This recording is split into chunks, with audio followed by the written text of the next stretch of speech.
Olá, é bom receber você aqui na minha sala, hoje para um assunto extremamente importante, claro, que é a vírgula. E sem mais delongas, vamos a ele.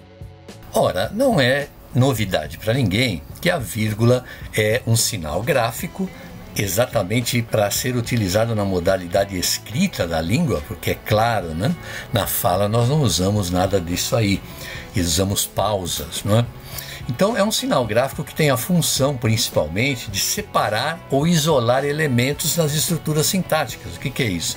Nas orações, nos períodos, etc. Visando a obtenção de maiores clareza e concisão, a criação de expressividade, quer dizer, dar mais vida ao que nós estamos falando, ou então a eliminação de ambiguidades de interpretação. Veja, ela comprou maçãs, bananas, laranjas, uvas e pêssegos. Observe que cada vez que você vê a vírgula, você faz uma pausa. Olha, as paredes da igreja eram brancas e a porta azul. Rubião escutava, com a alma nos olhos, sinceramente desejoso de entender. Não quero ver isso. É diferente de não, quero ver isso. Agora, relativamente ao uso da vírgula especificamente, nós temos que levar em conta um conceito fundamental que é o da ordem direta. Vamos ver. Todas as vezes que nos comunicamos, a gente usa frases, orações, períodos. Isso é o que a gente chama de construções sintáticas. E elas possuem uma determinada ordem. É claro, você não pode falar de qualquer jeito. As coisas têm que estar numa certa ordem. Mas veja que na maioria das vezes, provavelmente quase em 100% das vezes que nós falamos ou escrevemos, a gente usa a ordem direta. O que é isso? A gente costuma colocar o sujeito antes do verbo e o verbo antes do complemento. Normalmente é assim que a gente monta frases. Veja, Luana gosta de chocolates. Sujeito, verbo, complemento. Gisele chegou de Curitiba ontem. Sujeito, verbo, complementos. Os seus dois grandes amigos parecem não ter preocupação alguma. Veja, não importa o tamanho da frase que você está falando, se a ordem for essa aí, primeira regra fundamental, nunca use vírgula. Repetindo, se você tiver uma ordem direta, sujeito, verbo, complemento, não cabe vírgula. Guarde bem essa noção. Ora, é claro que você já percebeu uma coisa importante. Quando é que eu tenho que começar a pensar em vírgula? Quando eu pego essa ordem direta, eu faço inversões nela, ou então eu faço alguma inserção nessa ordem, uma vez que na ordem direta não pode ter vírgula. Vamos ver como é que isso aí funciona. Em primeiro lugar, eu vou mostrar a você que a necessidade da vírgula surge quando você altera a ordem dos elementos. Veja, você tem sujeito, verbo, complemento, que é a ordem direta. Dúvidas é o núcleo do sujeito. Sobre a viabilidade do projeto surgiram em diversas ocasiões. Ora, se você tiver a frase assim, não há necessidade de vírgula, não se usa vírgula na ordem direta. Agora veja, imagine que você faça uma inversão, você coloque o complemento primeiro. Em diversas ocasiões surgiram dúvidas sobre a viabilidade do projeto. Veja, essa inversão em que você coloca primeiro aí essa forma adverbial, você coloca a vírgula lá. Outra possibilidade é você pegar o verbo, colocar depois o complemento e depois o sujeito. Veja, surgiram em diversas ocasiões dúvidas sobre a viabilidade do projeto. Observe que agora o complemento fica entre duas vírgulas, exatamente porque você mudou a ordem, não é? E começou com o verbo e deixou o sujeito para o final. Agora, você tem uma ordem direta que é alternativa. O que é isso? Você pode começar com o verbo e colocar o sujeito depois. Aí você não precisa colocar vírgula nenhuma. Veja, surgiram dúvidas sobre a viabilidade do projeto em diversas ocasiões. A mera inversão do verbo com o objeto não obriga você a colocar vírgula. A necessidade da vírgula surge também quando você vai inserir elementos nessa ordem direta. Observe, sujeito, verbo, complemento, ordem direta.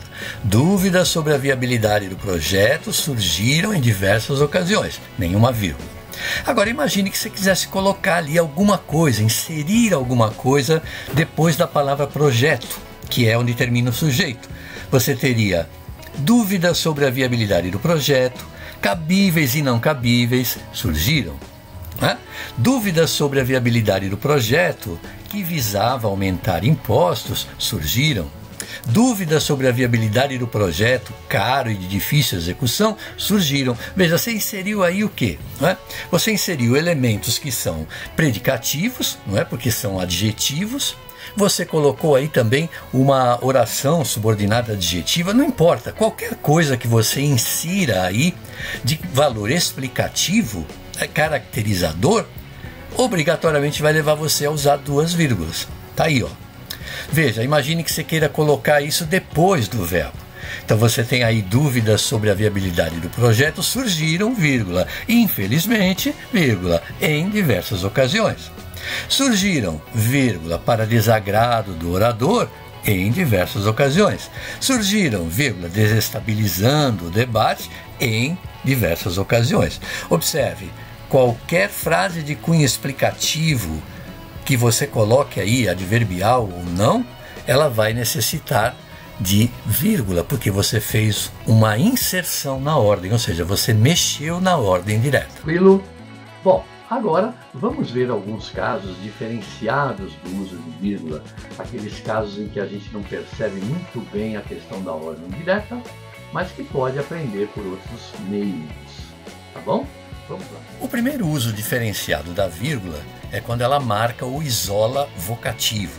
E o que é o vocativo? O vocativo não é o sujeito da oração. Ele é alguém com quem você conversa, alguém com quem você fala. Então veja, Gabriel, o que você falou é muito sério. Por que vocês gritam tanto, crianças? Veja, são os seus interlocutores, as pessoas com quem você está falando. E esses são obrigatoriamente separados por vírgula. Também para separar locais, datas e horários. Isso é muito simples, todo mundo conhece, não é? O evento acontecerá em São Paulo, às 19 horas, no dia 18 de setembro de 2030. O evento ocorrerá em São Paulo no dia 18 de setembro de 2030, às 19. Observe que o último elemento, não é necessariamente você vai ter que colocar a vírgula aí, porque ele deveria vir antes dessa data. Você também pode usar a vírgula para organizar uma sequência de elementos que tem a mesma função sintática, não é? Veja, Cláudia, Maria e João, os três sujeitos. Então tá aí, Cláudia, vírgula, Maria, vírgula, João. E eu combinamos de nos encontrar amanhã. A esposa do Sr. Ramos conhece Lisboa, Madrid, Paris, Londres, Berlim, todos objetos diretos. Sabíamos que Elisa era atraente, bondosa, inteligente, engraçada e confiável, né? Elementos de mesma natureza sintática recebem vírgula. Para marcar a ocorrência de zeugma, isso aqui é uma utilização muito solicitada em provas. É quando você, por motivo de coesão, você deixa de citar alguma coisa que você já citou, ou seja, você não repete, para evitar exatamente essa ideia de coesão ruim. Então, meu irmão comprou 2 camisas, eu nenhuma. Ou seja, o meu irmão comprou 2 camisas, eu não comprei nenhuma camisa. Vocês podem ir agora, eles mais tarde. Vocês podem ir agora e eles podem ir mais tarde. Percebe? Para evitar esse monte de coisa repetida, você usa a vírgula para marcar zeugma. Os usos a seguir são muito solicitados em vestibulares, concursos públicos, Enem.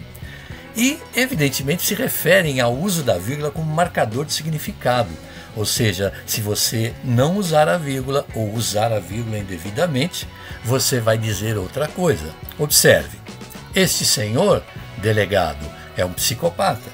Se você não fizesse essa pausa, você diria, este senhor delegado é um psicopata. Ou seja, você ofenderia o delegado. Este problema só Celso e eu resolvemos. Este problema só Celso e eu resolvemos. Só nós dois conseguiríamos fazer isso. Não entre. Não, entre. Ou seja, uma é proibição e a outra é uma permissão, completamente ao contrário. Estou saindo para comer, gente. Ora, se você disser estou saindo para comer, gente, ou deixar escrito dessa forma, você é o quê? Um antropófago?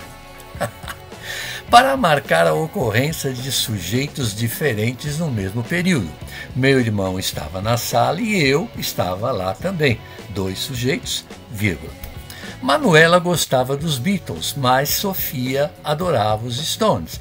Veja, eu tenho aí vírgula antes das conjunções, porque os dois sujeitos são diferentes. Por último, alguns casos mais sofisticados de uso da vírgula, que não são muito comuns de a gente ver por aí, pelo menos explicados por aí, tá bom? Vamos ver os casos especiais do uso da vírgula. Um caso muito especial é o das conjunções coordenativas, lembra-se delas? Adversativas, aditivas, alternativas, explicativas, conclusivas. Essas conjunções são um caso particular dentro do uso de vírgula. Ela sempre deve vir antes dessas conjunções e locuções, mas, porém, todavia, entretanto, contudo, não obstante, pois, porque, portanto e outras. Veja, ela queria estudar, vírgula, mas não tinha tempo para isso. Luma sempre foi boa aluna, vírgula, portanto, mereceu o prêmio. Observe que o mas é usado sempre nesse contexto aí, primeiro elemento da frase.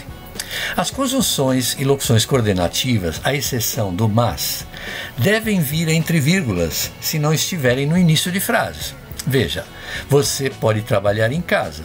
Fique, todavia, atento a qualquer chamado nosso. Você poderia dizer todavia, vírgula, né, com uma vírgula só. As conjunções e locuções coordenativas aparecem entre vírgulas se for feita alguma inserção na ordem da frase. Aqui, no entanto, você sempre deve usar um ponto e vírgula antes das conjunções. Assim, ó. Helena não bebia, mas de vez em quando tomava uma taça de vinho. Observe que você tem aí muita vírgula. Então a primeira você substitui por um ponto e vírgula. Ó. Helena não bebia, mas uma inserção. De vez em quando, vírgula, tomava uma taça de vinho. É preferível. Na literatura, cuidado com isso aqui, em especial na poesia, é comum você usar a vírgula junto com o e, que normalmente a gente substitui, né, a vírgula pelo e para encerrar. Quando você repete esse e, quer dizer, quando o poeta repete esse e, ele põe vírgula e está correto, tá bom? Trabalha, vírgula, e teima, vírgula, e lima, vírgula, e sofre, vírgula, e sua. Está aí o Olavo Bilac. As conjunções coordenativas alternativas, sós ou em pares, usam vírgulas optativamente. Vamos ao cinema ou ficamos em casa? Ou então você diz, vamos ao cinema ou ficamos em casa? É a mesma coisa. Isabela nem estuda, vírgula, nem trabalha. Isabela nem estuda nem trabalha. Quer chova, quer faça sol, iremos à praia no domingo.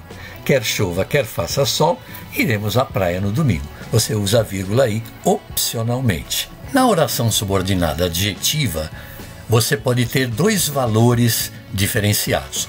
Aquele que restringe, a adjetiva restritiva, e aquele que amplia ou inclui o todo, que é a adjetiva explicativa.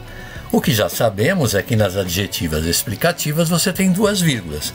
Veja, os professores que estavam em greve voltaram às salas de aula. Ou seja, só os professores que estavam em greve. Eu podia ter mais professores que não estavam. Agora, se eu disser os professores, vírgula, que estavam em greve, vírgula, voltaram às salas de aula, significa que todos os professores estavam em greve. Ou seja, essa é uma oração subordinada adjetiva explicativa, aquela que vem entre vírgulas e tem o valor de inclusão ou totalidade. A vírgula é opcional quando você tem formas adverbiais no fim da oração. Ou seja, eles são complementos, né? Então você pode usar ou não. Acho que vimos Letícia e o irmão dela, vírgula, ontem de manhã.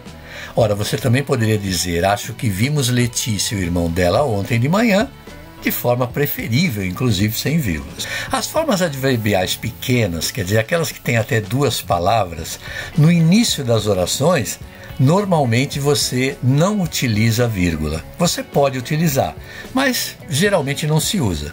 Pela manhã, vírgula, notamos que havia chovido muito à noite. Pela manhã, notamos, veja, tem só duas palavras, então na junta adverbial pequeno, normalmente não se coloca vírgula. Esse é um caso meio estranho, mas é assim mesmo.